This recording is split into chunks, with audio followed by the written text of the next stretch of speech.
Elon Musk walked into a Texas diner wearing a MAGA hat and found himself face to face with a group of bikers. What happened next will leave you speechless. It was the kind of diner you'd miss if you weren't looking for it.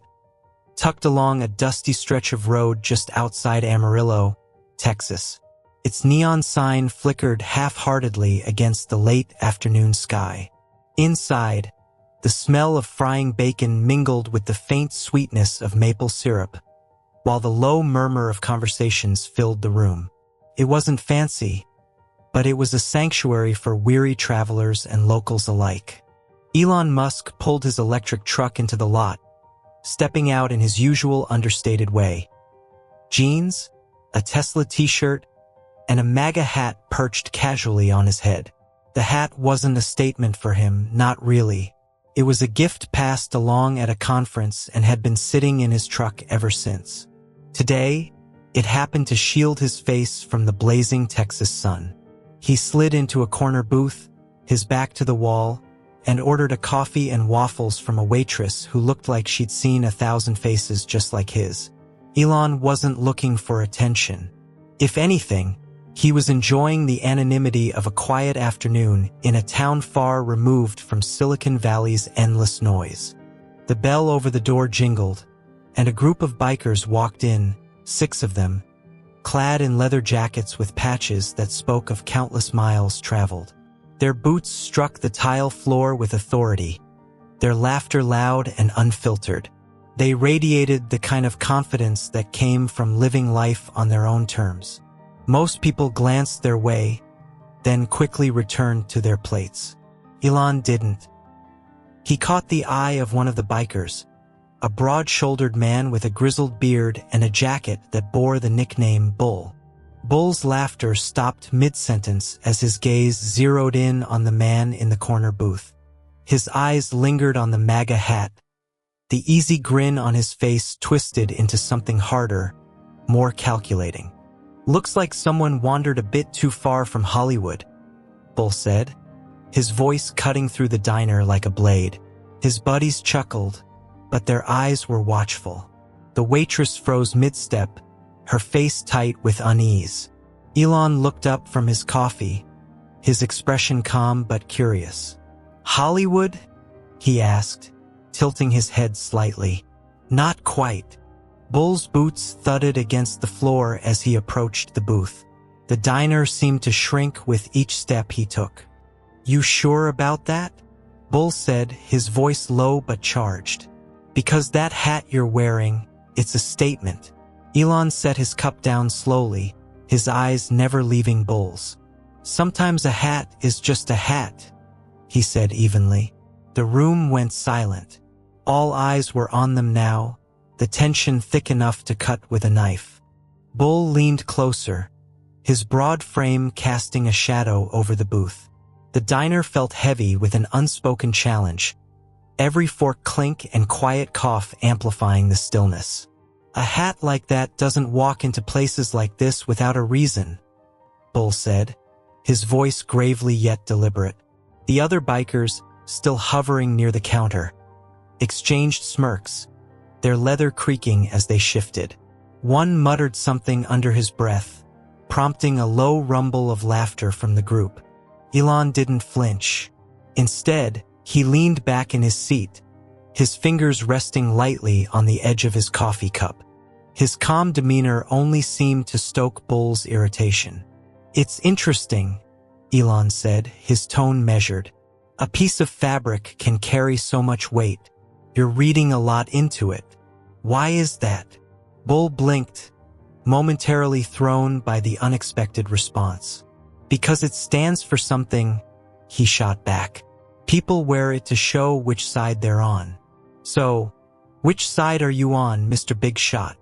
Elon glanced around the diner. The waitress had disappeared into the kitchen, leaving the other patrons frozen in place, eyes darting between the two. A man sitting at the counter pushed his plate aside, muttering, "This is why I don't stop at places like this anymore." With a soft sigh, Elon turned back to Bull. "Do you really want to have this conversation here?" he asked, motioning subtly to the diners who were now wide-eyed and waiting for what came next. Bull squared his shoulders, his jaw tightening. Why not? People like you don't come out here unless you're trying to stir the pot. Elon chuckled softly. I came for waffles, he said. They're good, by the way. You should try them.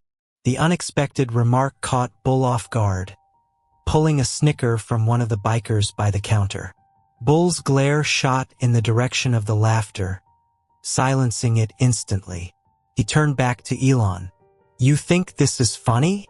No, Elon said, his voice steady. But I think misunderstandings usually are. Bull tilted his head, his brows furrowing. What's there to misunderstand? That hat speaks loud enough. Elon paused, letting the weight of Bull's words hang in the air for a moment. Then he leaned forward, resting his elbows on the table. Maybe we should talk about what it says to you, he suggested, because that seems to matter a lot right now. The room held its breath, waiting for Bull's response. For a brief moment, even his companions seemed curious about what he might say. The tension remained, but there was a flicker of something else. Something like intrigue. Bull's jaw twitched as he considered Elon's words. His buddies at the counter exchanged wary glances, sensing that the dynamic was shifting. The tension in the diner hadn't eased, but it had morphed into something less predictable. A quiet pull toward the conversation that was unfolding. You want to know what it says to me? Bull finally asked, his voice low but carrying the weight of years of hardened opinions. He leaned one hand on the table, the leather of his jacket creaking as he shifted his weight. It says you're either clueless or you're looking for a fight. Out here, that hat's got a history. People wear it to make a statement. One that doesn't sit right with everyone. Elon didn't respond immediately. He took a sip of his coffee, his gaze steady on Bull. When he finally spoke, his tone was calm but firm. That's fair, he said. But isn't it worth asking why someone like me might wear it? Or are you more interested in making assumptions? Bull straightened up, his eyes narrowing. All right then, he said, crossing his arms. Why are you wearing it? Elon set his coffee cup down, his fingers brushing the brim of the hat. Because it was a gift, he said simply. I don't wear it to take sides. I wear it because it reminds me of the person who gave it to me. A retired engineer who spent his life solving problems most people didn't even know existed. We had a great conversation about hard work, innovation, and what it means to leave something better than you found it. The honesty in his voice cut through the room like a blade. Even Bull's hardened expression softened, if only slightly. That's different, Bull admitted after a long pause. But you gotta know how it looks to folks out here. Absolutely, Elon replied, and I respect that. But maybe, instead of judging someone based on what they're wearing, we could talk about what we stand for, what really matters. Bull didn't say anything at first. The other bikers shifted uncomfortably, clearly unused to seeing their leader challenged in this way. One of them, a wiry man with a scar running down his cheek, spoke up. All right, genius. What is it you stand for? Elon looked around the room, his eyes landing briefly on each face before returning to Bull. I stand for moving forward, he said, for finding common ground, even when it feels impossible, and for believing that, no matter how divided we seem, there's always a way to connect. The room fell silent again, but this time the weight was different. The tension had given way to something more profound, a collective curiosity about where this conversation might lead. Bull's lips pressed into a thin line. Then slowly he nodded. All right, he said, his voice gruff but less hostile. You've got my attention. So, what's your idea of moving forward? Elon leaned forward slightly, his hands clasped together on the table. The room was quiet now, the sound of clinking forks and muttered conversations replaced by an almost electric anticipation. Moving forward, he began, starts with conversations like this one. People don't always see eye to eye, but most of the time, it's because they've never really tried to understand where the other person is coming from. Bull cocked his head, his arms still crossed. Sounds like a fancy way of saying, let's all get along. The world doesn't work like that. Elon shook his head. No, it doesn't. But it also doesn't work when people assume the worst about each other without asking questions. Take us, for example. You saw this hat and you made a judgment. I get it. Where I'm from, people make judgments too. But imagine how different things might be if we started by asking why instead of assuming we already know. Bull's brow furrowed, and for a moment, he seemed to wrestle with the idea. One of his crew, the wiry man with the scar, spoke up again. All right, Elon, since we're asking questions, why'd you really come here? A guy like you doesn't just wander into a hole-in-the-wall diner in the middle of Texas for waffles. Elon smirked. Believe it or not, I'm working, scouting locations for a project. I like to see things for myself, talk to people, get a feel for the area.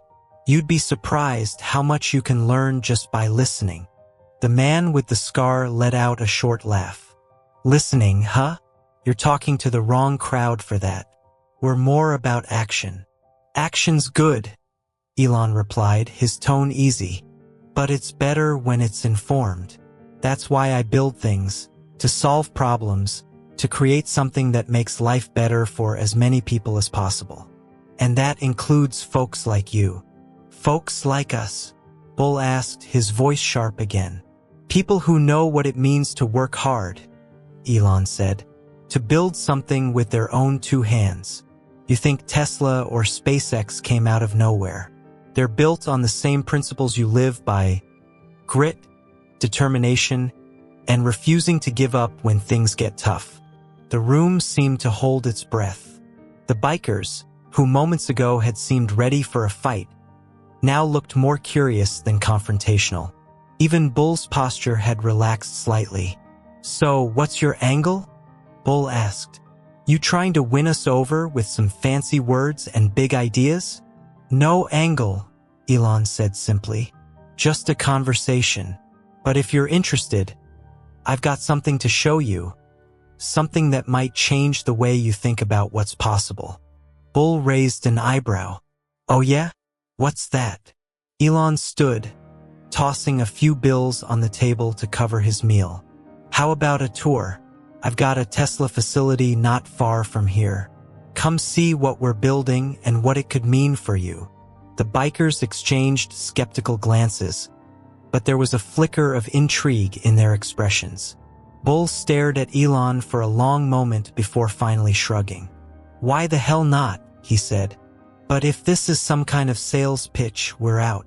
No sales pitch, Elon said with a small smile. Just an invitation.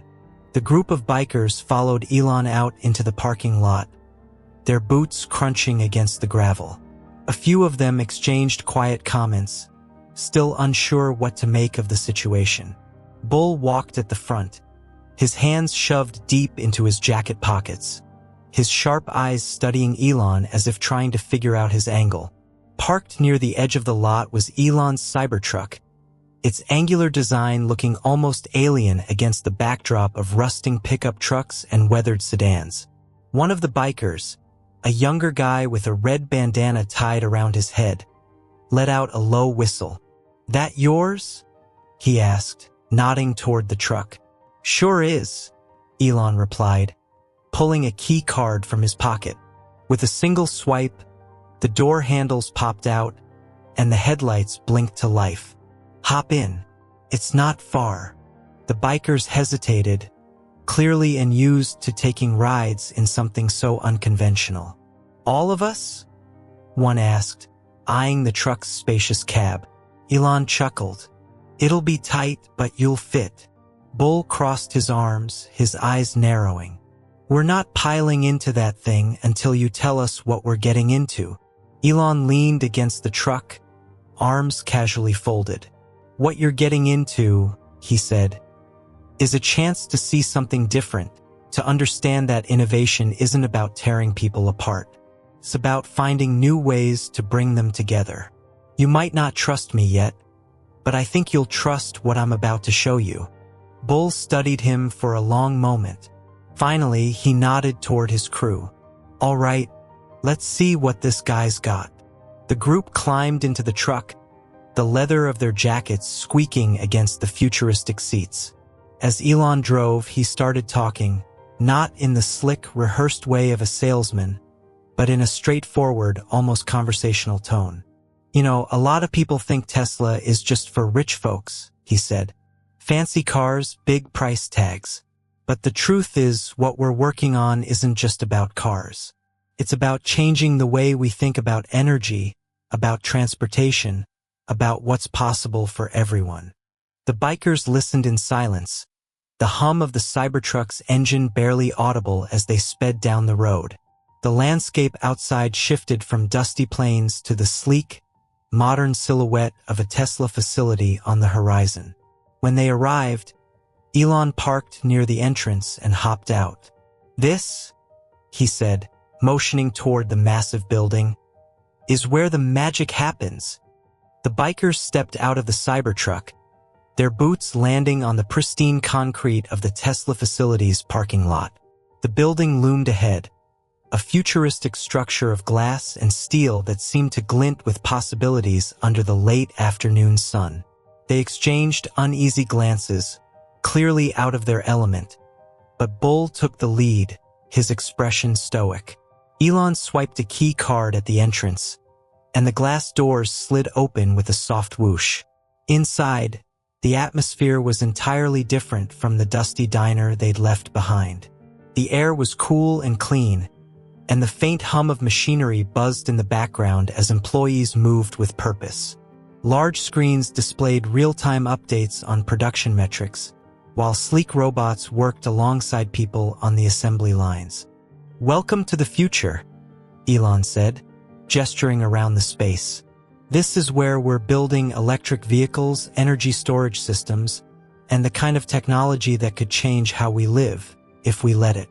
The bikers hesitated at first, hanging back near the entrance. It was the youngest of the group, the one with the red bandana, who broke the silence. "This is wild," he muttered, his eyes wide as he watched a robotic arm seamlessly piece together a car chassis. Elon smiled. "It's something, isn't it? Come on, let me show you around." As they moved through the facility, Elon explained each section with enthusiasm, his words brimming with passion for the work being done. He showed them the battery assembly line, where sleek modules were crafted with precision. He pointed out the solar panels being tested for durability, explaining how they could provide energy to off-grid communities. At one station, a team was developing a new prototype for a more affordable electric car, designed to make sustainable transportation accessible to people everywhere. "This isn't about making toys for billionaires," Elon said, his voice rising slightly to carry over the sound of machinery. "It's about solving problems that affect everyone. Climate change doesn't care how much money you have, where you're from, or what you believe. We all have a stake in finding solutions." Bull, who had been silent for most of the tour, finally spoke. "You really believe all this can make a difference?" "I do," Elon replied without hesitation. "But it's not just about the technology. It's about people being willing to think differently, to imagine a better future, and to work together to make it happen." Bull nodded slowly, his gaze drifting over the assembly line. "It's impressive," he admitted. "I'll give you that. But how does any of this help someone like me? Someone who spent their life fixing old machines, not building new ones." Elon turned to face him directly. "It helps because it shows what's possible," he said.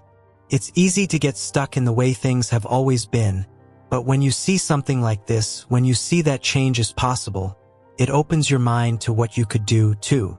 The bikers were quiet as they continued the tour, their earlier skepticism replaced by a mix of fascination and reflection. Even Bull, The grizzled leader who had confronted Elon so fiercely at the diner seemed softened by what he had seen. As they returned to the entrance, Elon stopped and turned to face the group. "Look, I'm not saying this place will solve every problem," he said, "but it's a start. And if you're ever curious, if you ever want to see what else is out there, you're always welcome here." For a moment, no one said anything. Then Bull stepped forward, extending a hand. "You're an odd guy, Musk," he said with a hint of a smile. "But I respect what you're doing."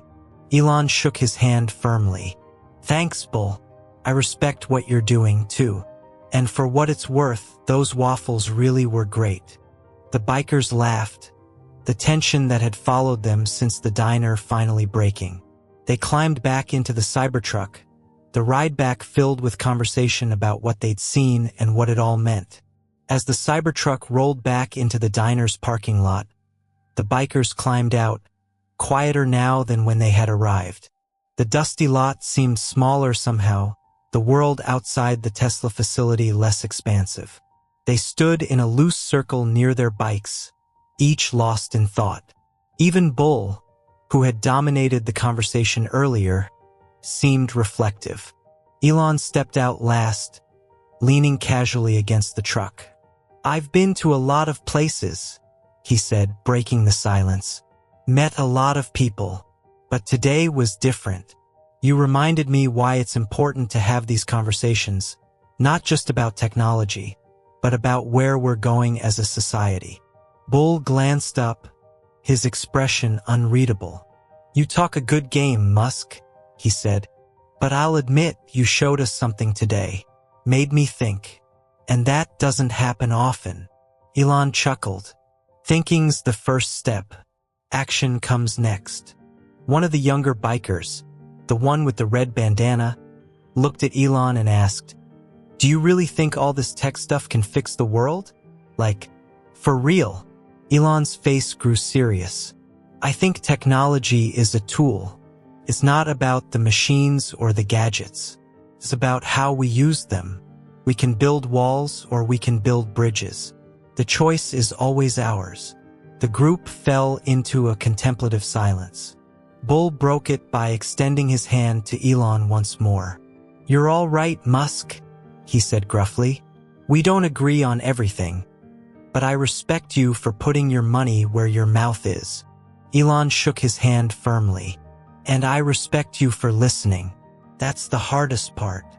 The bikers mounted their motorcycles, the roar of engines breaking the stillness of the lot. One by one, they pulled away, leaving Elon standing by his truck, watching them go. Bull was the last to leave, giving Elon a brief nod before revving his engine and disappearing down the road. As Elon climbed back into his Cybertruck, he paused for a moment, staring out at the horizon. It wasn't every day that worlds collided so unexpectedly. But when they did, it reminded him why he did what he did. Progress wasn't just about building machines or sending rockets into space. It was about connecting people even in the most unlikely circumstances. He turned the key card, the truck hummed to life, and he drove off, leaving the diner behind but carrying the day's lessons forward.